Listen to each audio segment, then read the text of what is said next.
the hangover head game. That is the worst. It is the worst. Yeah, it doesn't prevent them from putting back out there, but it does exhaust a bit. That second guessing leads to kind of overcomplicating things. What happens is sometimes we then try to overcomplicate what we're teaching to sound a little smarter, sound a little fancier. Sometimes we sneak a little bit more into our stories, really trying to prove that we know what we're talking about. You see, it surfaces up in different ways, and we don't actually even realize those two things are connected. But it is a big challenge, a big problem I see. So the thing is one, just getting yourselves out there on stages more consistently. That's just step one. Step two is managing the how you're showing up and how the head game might actually be sabotaging how you show up.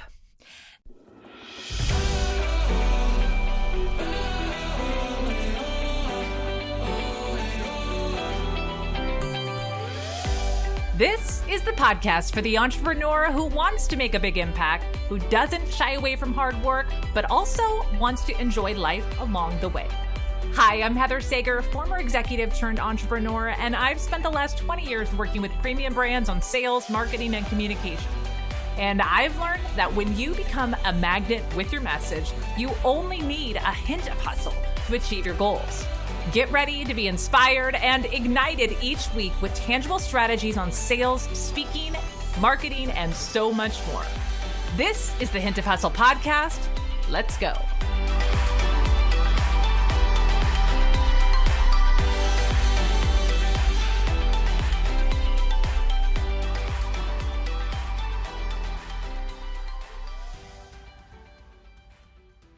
Well, hey friend, welcome back to another episode of the Hint of Hustle podcast. I am recording again from a podcast studio in downtown Bend. My house is swarmed with children. My kids, my sister's in town with her 3 kids, so they are all entertaining each other, and I snuck away for a few hours, booked this recording space, and I am cranking some stuff out today, preparing for our upcoming launch and also preparing for getting ahead on podcast episodes because I only have a few months left until the bomb drops, and that bomb is this baby that I'm carrying. So I'm really having to work ahead, which if you've listened to this show previously, I have an entire episode talking about why I don't batch content. And I also on that episode stood behind different seasons, bring different reasons for choices in your business. And I'm in a season where I have to get some batching done. But this episode today, what I really want to talk with you about is navigating a problem that I see a lot of business owners have when they get going with speaking, when they decide to start really getting more visible in their business. And they're going, yeah, I want to do all the things. Heather, I've heard you say, all right, I want to talk on different stages. Okay, I'm going to start pitching myself. I'm going to start getting out there on podcasts. I'm going to raise my hand to be a guest inside someone's group, or, hey, I'm going to pitch this upcoming conference. I think that would be great. And that makes me super excited because having the courage to start putting yourself out there is huge. And even if you're like, well, I wasn't really scared of it anyways, I just didn't have time for it. That's cool too. I think making the time to put yourself out there is also courageous because I think a lot of times in business owners, we can get really stuck in the excuse of, oh, there's so many things that have to get done. There's so many things that have to get done. Those other things are like a nice to have that one day I'll get to that. One day, like when I have more time in the winter, then I'll focus on pitching. Or once I get through this program launch, then I'll start actively pitching myself and putting myself out there. And if you ever find yourself doing that when-then, I call it the when-then syndrome, where you start future planning things out, but not in the effective planning way, more in the excuse for not doing it now kind of way. It's the delayed implementation. What happens is we get so busy with all of it's like we've put our businesses on the train tracks. And the train is moving and it's like you can't get off because you're just trying to keep up with what you've created. But the challenge is what you've created isn't producing the results you're after. But do I stop the train? Do I slow down the train? How the hell do I jump off the train and do some repairs while the train is still moving? Case in point, if you're like me and you have a podcast, great example. If you have a podcast, you're committed to showing up every single week. And with that commitment, you're committed to plan your episodes. You have to record those episodes. You or someone has to edit those episodes, add in the music, edit out the blowing up the nose, whatever else you edit out of your show. I use that example because I just had to do that a bit ago. You have to then load it up into your podcast system. We use Buzzsprout on our show. You then have to write up a little description. You need to title the show. Oh my goodness. Then we have to tell people about it. So we have to post about it. We send it to our email list. There's all these things. And what I find oftentimes with business owners is they start out real strong doing those things. And then it becomes, oh my gosh, the train is moving so fast. How do I streamline this down a little bit, start cutting corners a bit? And then we start adding more things to our plate. And I bring all this up is because something like, I know I need to get myself out there more. We don't have time for it when we already have all these commitments for all of this. It's not even necessarily busy work, but the business we've built requires a lot of time and attention. Now, side note, if you were around the show in the spring, I talked a lot about how systems are so critical. But even still, what I find when I really get to the heart of it with most business owners, and we talk about, okay, so why are you not actively getting yourself out there right now? And or if you are getting yourself out there right now, why do you think you're not getting the results you're after? And a couple things typically come up. Number one, there are some inner hesitancies. Now, whether that's self-doubt, whether that's is my shit good enough yet? Or my program is quite not ready for me to explode with visibility, so I want to get that all ready first, which is total bullshit, y'all. Total and complete. You like cart before the horse. Like, get out there, start refining your message. It'll make your program better. But so that's one area. And by the way, if you do struggle with some of those internal head games, we all do, by the way. We all do. Even side tangent, here we go. Even people that you would never think struggle with that. Oh, they do. Oh, they do. And the thing is for them, it feels, and this is probably you if you listen to this, if you're already out there, if you're already speaking, if you're already showing up on your voice, it's not like that nagging imposter syndrome or self-critic is like preventing you from taking action. You've gotten used to taking action even with that voice. The hard part is the second guessing you do of yourself right before you take the stage, or what I find is right after.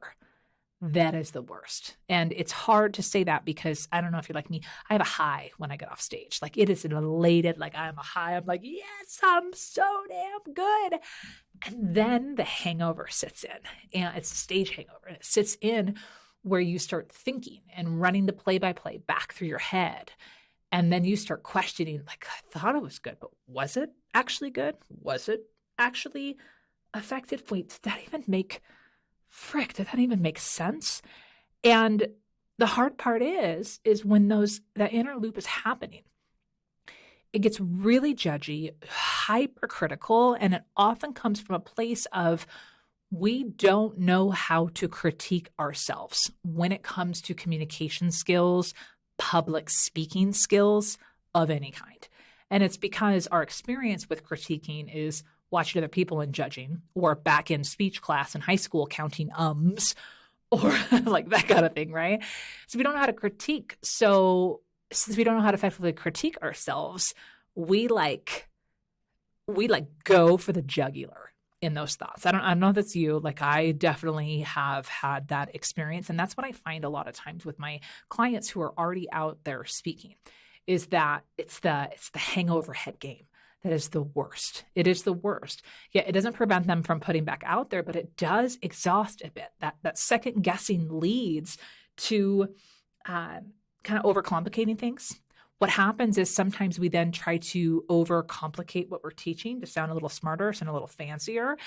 Sometimes we sneak a little bit more into our stories, really trying to prove that we know what we're talking about. You see, it surfaces up in different ways, and we don't actually even realize those two things are connected. But it is a big challenge, a big problem I see. So the thing is one, just getting yourselves out there on stages more consistently. That's just step one. Step two is managing the how you're showing up and how the head game might actually be sabotaging how you show up. Now, all this to say, you're like, all right, Heather, you're kind of pegging me right here. I like fit into both those categories, or you really got me with that one thing that you said there about the hangover. I hear you.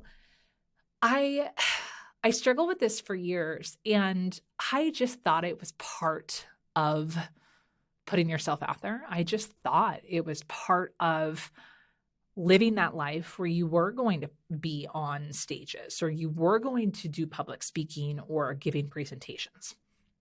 And then I realized something that changed the game for me. And it wasn't intentional, but once I realized it, I was like, oh, okay, so here it is. So, I've shared this before. I've been speaking on stages for 20 years, but professionally speaking, like business style, keynote talks, presentations, really effectively helping audiences take action, has been for the last 15 years. But for 10 of those, I worked in corporate. I was the head of a training department, and my job was to lead the trainings for our clients. Now, the cool part about that company was we had what was called members. So if we were to translate that over to the online space, think about like a membership, but the membership was more of like a management firm or consulting. So case in point, these weren't like potential people coming to our training sessions. These were our clients, and they would come to trainings over and over and over again, and they would bring their teams. That's may or may not be an important detail to the story. We'll circle back to that. Anyways, what I found is there were a certain number of talks that I would build and then deliver. We had a couple specific events that we would do like 3 times a year. And so the first year that I was the head of the department delivering the keynote on stage, the first few times I gave the talks, they were really good. They were very story driven. I've talked about this before. I stood on stage in front of these doctors and I shared my story of hearing loss. And I really connected to their hearts and helped them reconnect to their why. And that was really powerful. And then I connected that to the teaching, and it was good. And that first time I did that, it felt really good. The high was really good. I got that speaker's high. Many of us have experienced. And I did that a couple times. And what was interesting is as I got more familiar with the audience, more familiar with the topic, I started changing the talk a bit and started making a talk, yes, still story-based, but I added some more meat in it. And what happened when I started delivering a quote unquote new talk, that's when the head game came back in. That's when, after the talks, people were giving me all this praise. I mean, people would cry with me sharing my story. People would then tell me at the next event that, oh my gosh, Heather, I shared your story with one of my patients. I like my hearing loss story specifically, and I've never told the entire story here on the podcast, but of course, the one that I told was very specific to the audiology industry, but it really made a huge impact. And so I led with the story and then had the teaching second. But once I started really making it more of a keynote talk that weaved story and teaching in, because it was setting up this whole conference, once I kind of packaged things up and built the talk the week before, and delivered it, that head game would get really strong. And here's what I noticed. Every time I had to deliver a seemingly new presentation, so whether that was to one of those events, or I would often get shoulder tapped to fly to another city and be part of a presentation team that would be delivering talks to manufacturers. So for example, unbeknownst to me at the time, they were looking to sell that organization to our management firm to a hearing aid manufacturer. So I was being shoulder tapped to come present what my team and I did to these different manufacturers. I'd fly to New York, flew to Denmark, flew to Minneapolis, like all over the place, giving these presentations around how we do training in an organization to get these doctors to listen to us. And here's what was interesting. So I had different kinds of presentations, right? We would give presentations to prospective members, presentations to current clients, presentations to potential buyers of the company. And then within the client presentations, I had one around like patient experience. I had another one around leadership, around team dynamic. I had all these different topics. Okay, circling back why this is relevant. How does this come back to the head game hangover I mentioned? The interesting thing that I found over time is the first time I did a talk, it typically came down to the wire, as it typically does. I built it the night before. And the first time I gave it, I was like, woo, and I had that high. That was so fun. That was so great. And when I got on the plane or back to my hotel room, I would do that. Oh, but was it? I should have spent a little bit more time. And then that little inner game. And I got good at fighting that inner game, but it would always come up. But what was interesting is once I had the first round of the talk, I never had to build it again. I could then refine it. And so instead of building the talk the night before, I was able to think about like, how did they react? How did it go? I refined it a bit. And this is what led me to the iterative process, the draft process, if you will, of creating talks. Now, this is really the thing that helped me fight my inner game, that inner like woulda, coulda, shoulda type of thing. But it was the nailing the right talk topic that was the game changer. Let me say that again. So the iterative process, it's something that I call the shitty rough draft process, the SRD process. I teach inside my programs. I've talked about it before on the show, which is like we just have to get that shitty rough draft done, that first version done, and then start refining it. That is the process. You have to be willing to be messy to get to the part where we can be magnetic. That is what I teach. That is the process. Oftentimes people hear that of, okay, Heather, I hear you. I just got to get a draft done. Okay, I have a talk. Now I'm just going to refine it.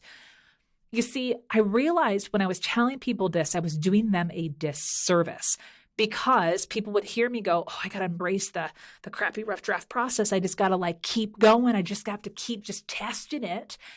What was happening is people would just be testing it. But remember earlier how I said that most business owners don't know how to critique themselves? They've never taken an official public speaking class, or if they have, it was like, here's how to use hand gestures, or here's how to use ums, or let's talk about your vocal tone, which those things I like laugh and mock about it. They're all important, but they lack the teaching and the awareness of when it comes to speaking. When you're using speaking as a marketing tool, as a business owner, when you're making your voice and your teaching become an asset for your business to connect with potential clients, you have a responsibility to ensure the substance of that talk hits the mark. So process number one for dealing with that hangover effect with your head game is embracing that iterative process. You're not going to get it right out of the gate, and it will be a process. But the second part of it is you really have to ensure that you're nailing your message in order for it to do its job. Now, what do I mean by job? Well, I've talked about this before. I'll link to the episode where I talk about the different objectives that can be in play when it comes to speaking. Or if you're listening to this live, you should just come over and join me in my free audio series, The Becoming the Known Authority. I walk you through this exactly, and I talk to you about how to make what I'm talking about today happen. But what you'll have to understand is when you're just teaching to share knowledge, you can talk about whatever the hell you want.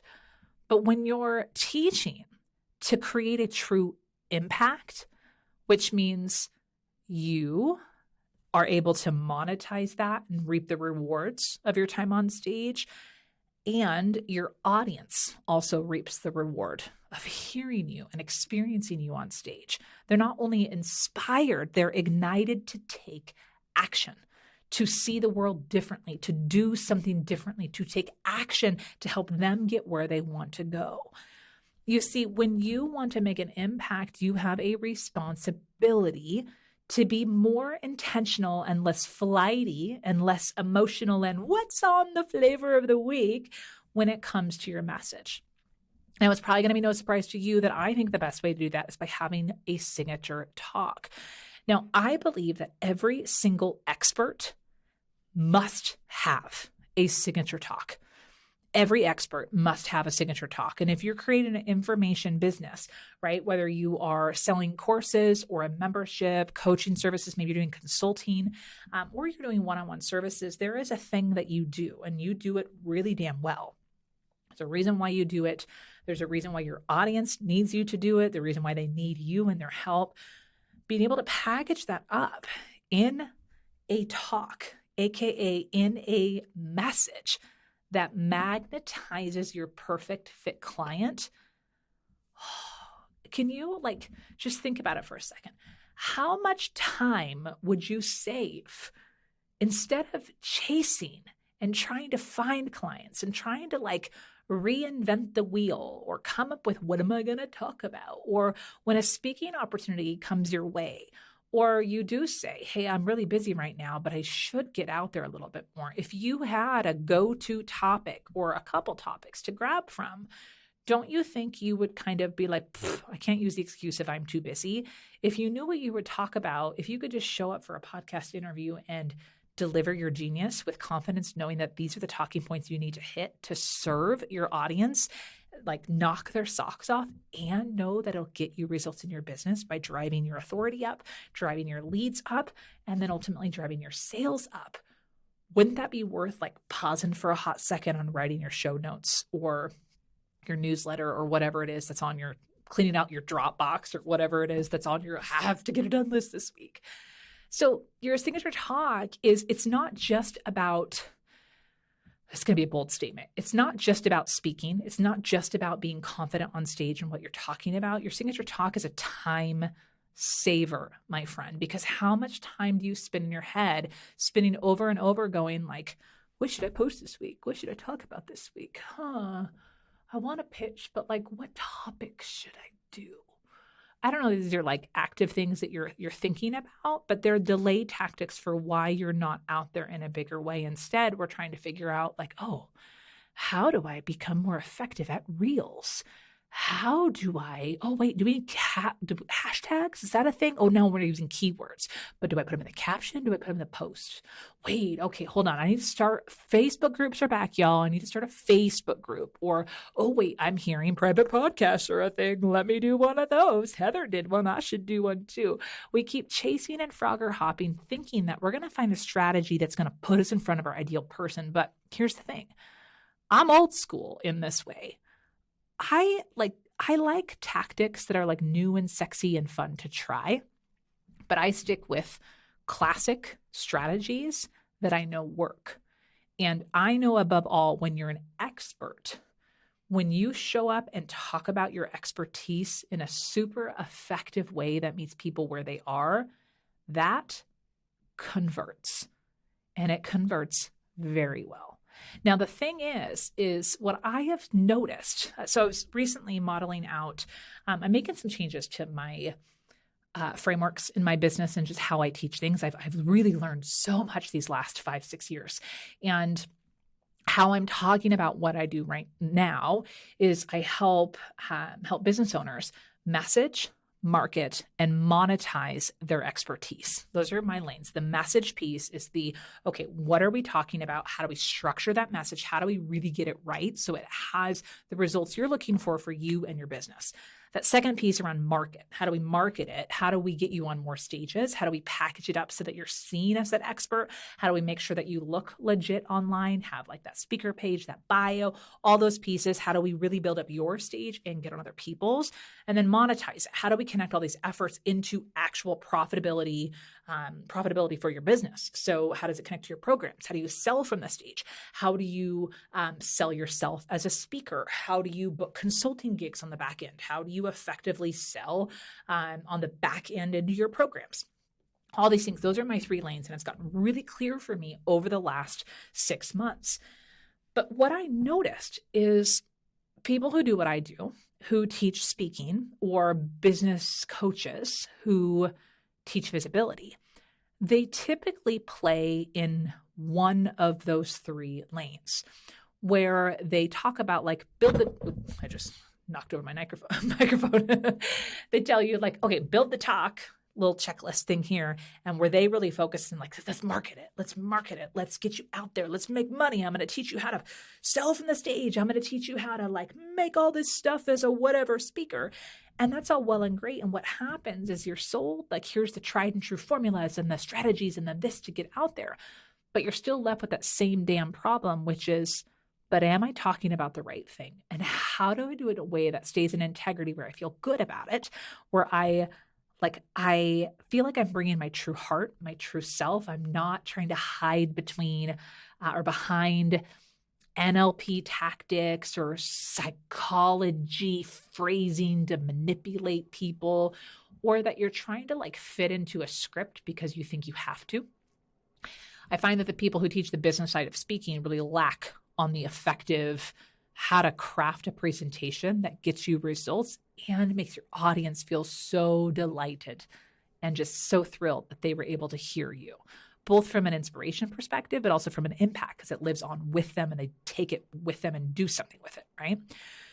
On the other end, I see other speaker coaches, and this is not to throw anyone down. I just want to help you understand that there's a nuance between these things. On the other end, I see a lot of speaker coaches who have been speakers and they got their start as news anchors or reporters or actors or actresses, and they just love the artistry and the entertainment of being on stage. And that's super cool, right? That's not my background. I was a performer when I was little. I used to sing a lot, but I don't have the like stage, whatever. I mean, I've learned it over the last 20 years. Oh, hell, I've learned it between my experience at Miss America, between speaking on stages, delivering presentations in corporate. We've talked about this before. Because of my hearing loss, I read body language and I'm very expressive with my own. That is by design. I have stared in the mirror at myself for hours at a time. No, not because I'm vain, but because I'm curious what my face does when I speak. I have stood in front of a mirror and I've watched my hand gestures. For, kid you not, 3 years straight, I took every single phone call streaming through earbuds or my hearing aids when I had them. And I took them standing up in my office at my old job. And I walked around the room to practice walking, listening, walking, talking, practice hand gestures while speaking, hand gestures while listening. I was on a mission to say, how do I make my hands look less long and awkward and gangly? And how do I make them feel more graceful and intentional when I speak? So yes, the stage artistry and experience I have definitely mastered, and I understand where people get stuck, and I teach that too. But a lot of times people who teach speaking skills and public speaking, they're really missing the acumen around, but how do we drive results for the business, your business? Like, how do we get results for you and your business and not just create a really powerful experience for the audience? I believe you can have both. But here's where these two things collide. The iterative process that I mentioned before around speaking, where most people want to do is they want to focus their time on the marketing and the monetization of the, okay, how do I get my expertise out there? How do I package it up? How do I get more people looking at it? How do I do this? Yada, yada, yada, yada. But the message, having that really good message, AKA, I believe that's through a signature talk, that becomes the magnet that people are drawn to you. Speaking opportunities come to you, that when you're marketing and monetizing, all that's amplified by a really good magnet, AKA an effective talk, an effective message. So what I have really gotten clear of is where my sweet spot is, and this is what I'm going to encourage you to embody for yourself, is I embrace the iterative process, getting your message nailed. It's one of the things we do inside the Signature Talk Accelerator. Signature Talk Accelerator is all about like that stage one of getting your message nailed. It's how do we actually take your expertise, package it up in a specific structure that meets your audience where they are, gets all the right talking points to help them like hit the head nods of, yeah, okay, this is what's going on. This is what I want. This is the person to learn from, and drives them into the next action. Well, that could be working with you. It could be a homework assignment you give them, whatever the action is, right? But sometimes we're not speaking to like sell something, right? Sometimes we're being paid to speak. So there's a deliverable that we're giving, which is the talk, and we want them to be successful with that talk. So with the message, what I want you to think about is we want to get your signature talk to the point where you have a version that is done, that isn't just like I slammed it together and now I'm going to test it, but it's intentional. It's well designed. You have the draft, you've developed the slides, your key talking points, you know your stories. It's not going to be perfect, but we can get you to kind of stage one delivery. We call it your talk run through, where you deliver it in front of a live audience so you can get all the weird transitions, all the like everything out so that you can objectively look at it and say, am I hitting all the pieces? And how do you actually evaluate that and say, how am I measuring the effectiveness of it? Once we have that message, that first kind of pass at that magnet of a message, then we can focus on marketing it, monetizing it, and then refining that message over time. That is the process of how you truly become a thought leader, how you truly become that like go-to person in your field. Is you have to be known for something, which means you have to like, boom, put the flag in the ground and say, all right, my signature talk topic and the way that I structure it, that is how you start saying, all right, this is my thing. And other people start recognizing you as known for that thing. That's where this comes about. Okay, let me get back to my notes here because I went on a little side tangent there, which was really beautiful and hopefully you enjoyed it. Now, what I hear a lot from business owners is going, I don't really have one signature thing. You might be thinking this too of like, just nailing it down to one thing is really freaking me out. So if the term signature talk, if that isn't one intimidating to you or you feel like it's too constricting, why don't we swap the term signature with damn good? So instead of a signature talk, I want you to think about this. I want you to create a damn good talk. That's the switch. So the same way that we create a signature talk, the processes that we follow, long before I had a business and I had to be known for this one thing that I do now, I was delivering presentations, as I mentioned before, to prospects, sales presentations, to potential buyers, to different audience groups. So I was working with office managers versus business owners versus front office staff versus back office staff. I was teaching leadership or customer experience or patient retention, like all these different topics, right? But every time I delivered a talk, it had to be effective. There was a structure that I developed and that I started using to build all of my talks to get results from those talks. The word signature, full disclosure, I didn't start using that word until I got into this space of public speaking, coaching, working with business owners, and realizing, all right, we got to be known for this one thing. We got to build your main talk. That's what I called it at the time. Like your main talk. We're going to build that first because that's what you're leading with from a branding perspective. But then you have other supporting talks. I actually think business owners are not going to just be one talk wonders. You should have a little ecosystem of a couple talks in your business that you can pull from them. Otherwise, I mean, you're going to be constrained, right? Where you are constrained, where you have an opportunity where you want to speak like in someone's mastermind or something else. And the signature talk topic might not quite be the one you want to do. Maybe you want to do something a little bit different. But if you're just recreating it on the fly, well, are you going to build a damn good talk? I mean, it might be entertaining, but is it going to be effective? So what we want to do is use the same process, AKA the damn good talk building process, to ensure that you feel confident building a talk in a structure that serves the business and it serves the socks off your audience. So if you're struggling with the idea of signature, don't worry. If you're like, I don't really know what like my core thing is, I do a lot of different things in my business. I'm not going to fight that battle with you today to tell you pick one thing. I'm going to say pick the first. Let's pick the first topic we want to really nail down and work on. You might be like, but what is that? I would just logically think, what is the primary program, primary offer, primary service, primary thing that you want to do for money in your business? And your signature talk should align with that. If it doesn't, my friend, what the hell are we doing here? I say that with all the love in the world, but if they're not aligned, how can you expect to build a profitable and thriving expert business? Boom.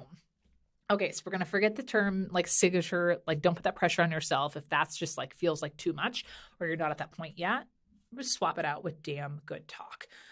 Okay, I also want to mention that I passively said this before, but it probably piqued your interest. How a signature talk or a damn good talk truly saves you time. Okay, let me ask an honest question. Hopefully they're all honest. But how many times in your business have you found yourself recreating the same things over and over and over again? Or you've come across something that you created years ago or months ago, and you're like, oh, damn, that was really good. Maybe it was an email. Maybe it was I don't know, maybe it was a post. Maybe it was a live you did inside your group. But all too often, we create content in our business and then we keep recreating content in our business. I see people do this a lot when it comes to selling with their launches. They'll recreate. It's like reinventing the wheel. That's the term, right? So the thing is, I want you to consider a damn good talk or a signature talk, as I'm going to recommend. I want you to think about that as, let's say, okay, so Taylor Swift, super big deal right now, right? Okay, this might really get me in the muck. I am not a huge Taylor Swift fan. Oh my gosh, I said it. Not that I don't like Taylor. I respect the hell out of Taylor. I think she's an incredible performing artist. I think she's incredible. Like anyone, I went off on a tangent years ago about Justin Bieber. Like I was never a Bieber fan. I never had the fever. But oh my gosh, when I realized that he would write his own songs and play his own instruments, like when I saw that, I saw a YouTube video and then I actually went down this rabbit hole with Bieber and like, oh my gosh, it takes talent to create music. Right now, I'm in this whole Charlie Puth rabbit hole. If you follow him on TikTok, oh my gosh, you have to follow Charlie Puth on TikTok. He'll take like a sound, like a ding, and then he'll be like, that's F sharp. And then he'll put like a whole beat with it, with like spoons, and then create this whole jam. And then boom, genius marketing is on the radio the next week, right? So anyways, I have like mad respect. Anyways, any of these artists, we'll use Taylor as an example. Taylor Swift's recent Era tour, I don't know what it was called. I just know I know a lot of people posting about it on social media and we're like obsessed. I think I just missed, I'm older than Taylor, so I think I just missed the window of being obsessed with her. I mean, outside of Tim McGraw, like that was the song that was cool. Anyways, you're either going to be like, I totally feel you, Heather, I don't get it either. Or you're going to be like, what is wrong with you? You just don't appreciate it, old lady. Either way, I want you to imagine, right, going to a Taylor Swift concert or insert like a different concert. For me, you're probably going to think it's really weird. My favorite band ever is The Fray. I know, like talk about early 2000s, mid to like 2010-ish, like really big deal. I love The Fray. Anyways, imagine your favorite recording artist, whether it's Taylor, The Fray, Sarah Bareilles, I don't know, who at Biggie, I have no idea. That was a throwback reference. When you go to their concert, there are certain songs you expect them to play, right? Like if Journey, or Journey's cover band now, if they were on and they didn't play Don't Stop Believing, you'd be like, WTF. Like it's just something's missing there. So what's interesting is we're going to go on this tangent. Recording artists, right? They're artists.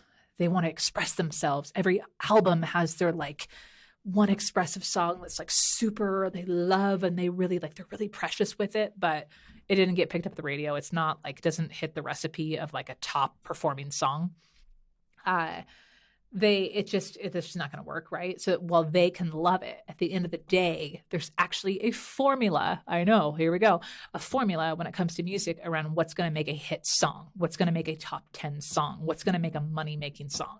Let me go further down the rabbit hole. In the book, is it Good to Great or Great by Choice? It's one of those two. It's by Jim Collins.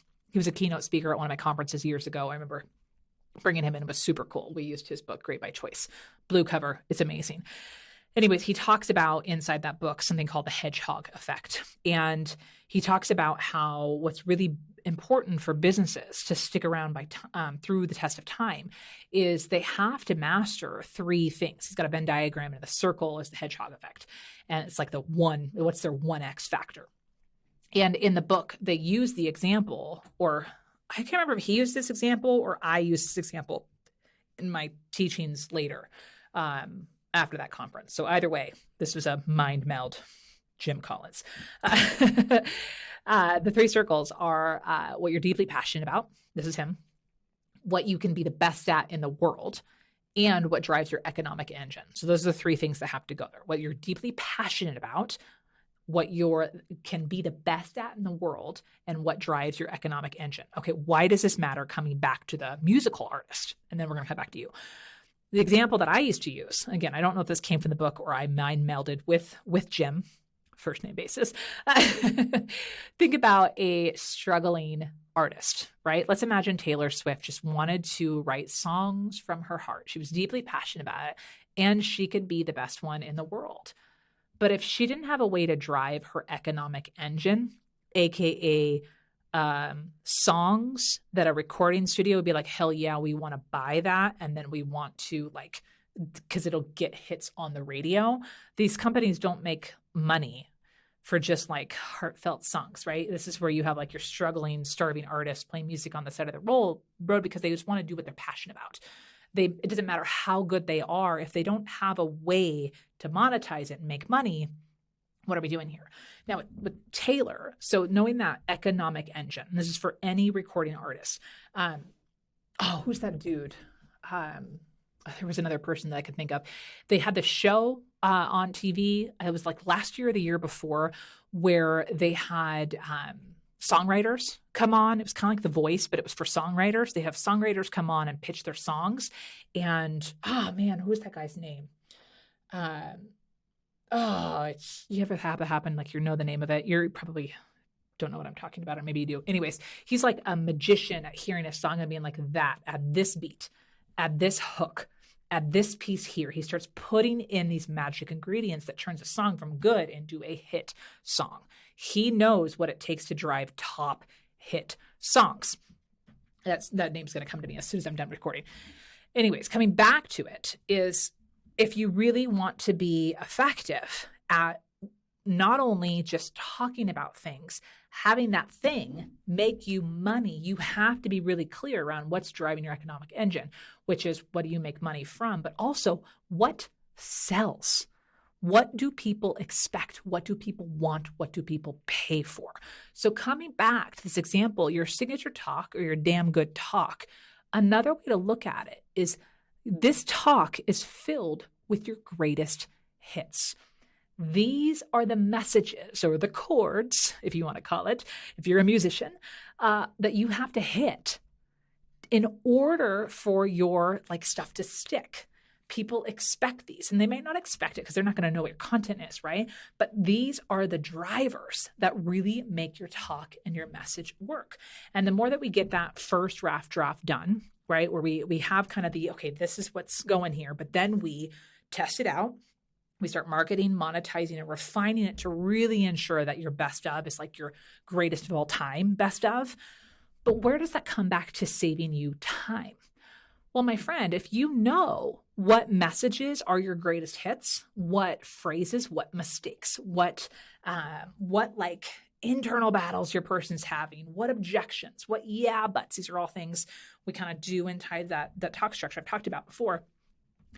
But when you know those, can you imagine how much easier it would be for you to be like, oh, I got to sit down and create my reels this week. Or, hey, I need to do a podcast episode. Let's go back here. Oh, it's relation to a launch. Ooh, let's come back to these greatest hits. I need to write a newsletter. Take one little piece. You can pull pieces of your greatest hits, AKA of your talk, and use them over and over and over again. So for anyone thinking all right, if you're listening to the show, I know you're interested in speaking and using your voice more, but in case there was an off chance where you were sitting in that syndrome of, when I get X done, then Heather, then I will do this thing you're talking about. Then I will start speaking. Then I will start pitching myself to be in more podcasts or more stages or create my own stage. Might it be possible that you have it a little ass backwards. That waiting for your shit to get tight, waiting for your other pieces to fall in line for you to get processed for whatever it is that you're working on right now. Don't you think that those things might come easier and a little smoother if you knew without a doubt and with a high degree of confidence what your greatest hits were, what to talk about, who your person was, what they need to hear at what time? Don't you think that would alleviate some of those pinch pains that you have right now in your business? Now, I'm not going to sugarcoat this shit, right? I'm not going to tell you that Signature Talk is going to be the end all be all magic bullet, because it's not. It's going to take work. It's going to be messy, and it's really going to require you sticking with it. That's part of the reason why I designed my incubator to help people create their talk, was just in a 3-day format, because we had to push through the mud and get it out. But you can build it. You can do this. If you want support, I'm going to be here to support you. Doors are opening very, very soon, or they're open right now when you're listening to this, for my Signature Talk Accelerator, where I'm going to walk you through the exact process to create that magnetic message. There are 9 steps. And I'm going to take you through the first 5, which are the most critical, and then give you training for the second 4 to get you to that point where you can deliver that talk run through, so you feel super confident with your first draft, even though it won't be a draft of your talk. Then you can start refining, pulling from it, really focusing on what are your greatest hits of all time. But if you want to make that happen with me, be sure to check out, we'll put the link in the show notes to either join the waitlist, or it'll take you straight to the information about it. If you're listening to this episode in the month of September, let's see, between September 7th and 20th, and you want to learn a little bit more around what I'm talking about today, maybe you're new to my world and you're like, this sounds great, but I need to understand a little bit more before I fully commit to the Signature Talk thing, run over and join what's left in time of my limited 4-part audio series. It's called Becoming the Known Authority. We will link that in the show notes, but I walk you through exactly what it takes to message, market, and monetize your expertise. Really what it takes to become that known person. And I give you some super tricks around the talk structure that might be very helpful to you. I don't know why I said it in that voice. It will be very helpful for you. People are loving this series. They're really it's just going to make a huge difference for you. So I want you to embrace that. Either way, whether or not you create a talk with me or you just start refining your own message, I'm supporting you either way. I'm on a mission to help more business owners confidently share their ideas with the world, but I want to do it in a way where you don't have that head game looming over. I don't want you ever questioning yourself whether or not you're worthy to share your message, or whether or not you're qualified enough to share your message, or whether or not you're good enough to share your message. You are, friend. And I'm a firm believer in timing of things. If you're listening to the show today, you needed to hear this message, even if it was just like a kick in the butt to say, all right, I'm done with those when then excuses. I'm going to start showing up in a bigger way. I'm going to start really being thoughtful and intentional of what I share and where I share it.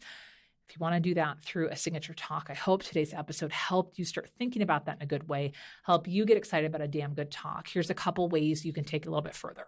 We will put in the notes of this episode any other episodes or resources that we have in my brand that'll help you with just that today, including how to get on the wait list and or join the Signature Talk Accelerator. It is my core program to help business owners create a damn good talk that leads to sales and authority boosting in their business. If you want to learn how to do that, we can do it together in 3 days.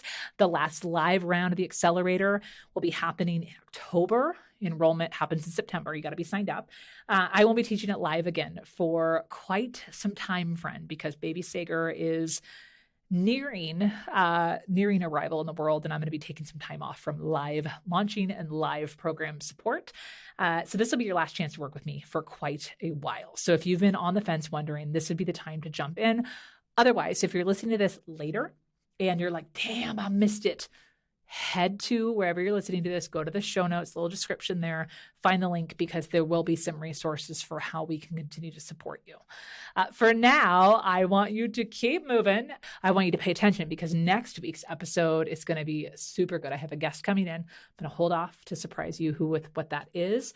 But it's a topic that everyone loves me to geek out on inside their programs. It's one of the topics that I have as, it's not my signature talk, but it's one of those talks in my talk ecosystem and is all around storytelling. And next week, I am bringing in a guest to have a conversation around storytelling and specific ways to help you become a more effective storyteller in your business. We'll also talk about why that's super critical, but we'll wait for that for next week. So I'll see you in that episode.